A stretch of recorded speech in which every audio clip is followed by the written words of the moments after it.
Panglima Batur bin Barui lahir di Buntok Baru, Barito Utara, Kalimantan Tengah pada tahun 1852 Masehi dan meninggal di Banjarmasin, Kalimantan Selatan pada 5 Oktober 1905 di usia 53 tahun.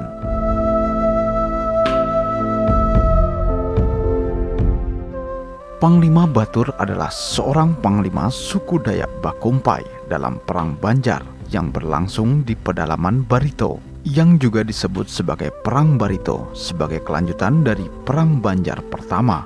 Panglima Batur adalah salah seorang panglima yang setia pada Sultan Muhammad Seman. Panglima Batur seorang panglima dari suku Dayak yang telah beragama Islam, berasal dari daerah Buntok Kecil 40 km di Udik, Muara Teweh.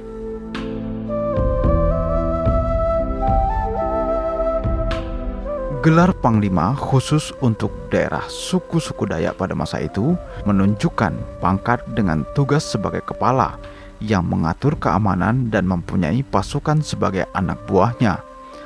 Seorang panglima adalah orang yang paling pemberani, cerdik, berpengaruh, dan biasanya kebal dari senjata apapun. Panglima Batur yang bersama Sultan mempertahankan benteng terakhir di Sungai Manawing dalam perjuangan mereka melawan Belanda.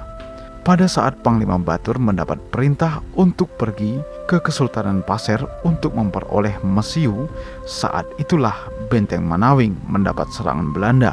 Pasukan Belanda di bawah pimpinan dari Letnan Christoffel yang berpengalaman dalam Perang Aceh dengan sejumlah besar pasukan Morsase yang terkenal ganas dan bengis menyerbu benteng Manawing pada Januari 1905 Masehi.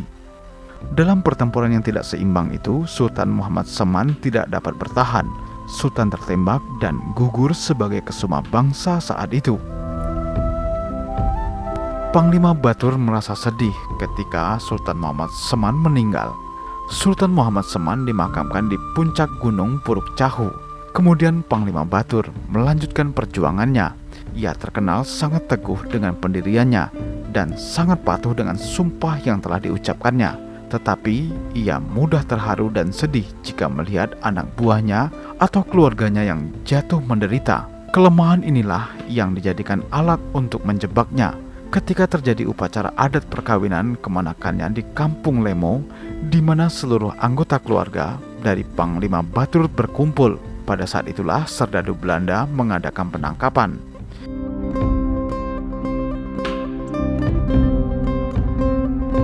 Pasangan mempelai yang sedang bersanding juga ditangkap, dimasukkan ke dalam tahanan, dipukul dan disiksa tanpa peri kemanusiaan. Cara inilah yang dipakai residen Belanda. Dengan perantaraan Haji Kuwit, salah seorang saudara sepupu Panglima Batur, Belanda berusaha menangkapnya.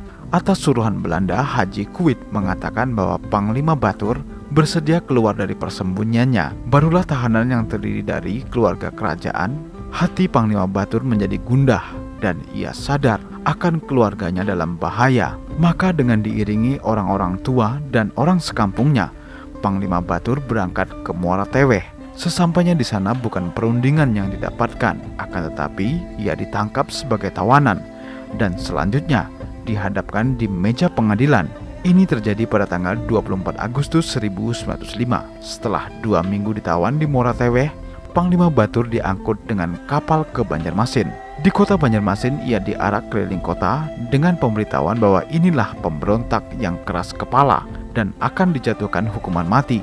Kemudian pada tanggal 15 September 1905, Panglima Batur dinaikkan ke tiang gantungan.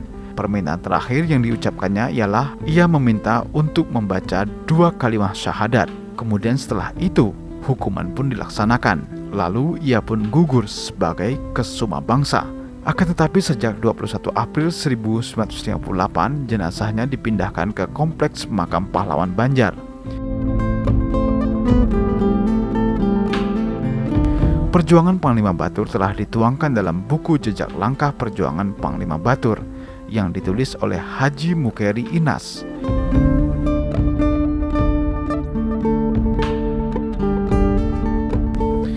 Demikianlah sejarah Panglima Batur dari Kalimantan Tengah. Semoga kisah ini bermanfaat bagi kita semua.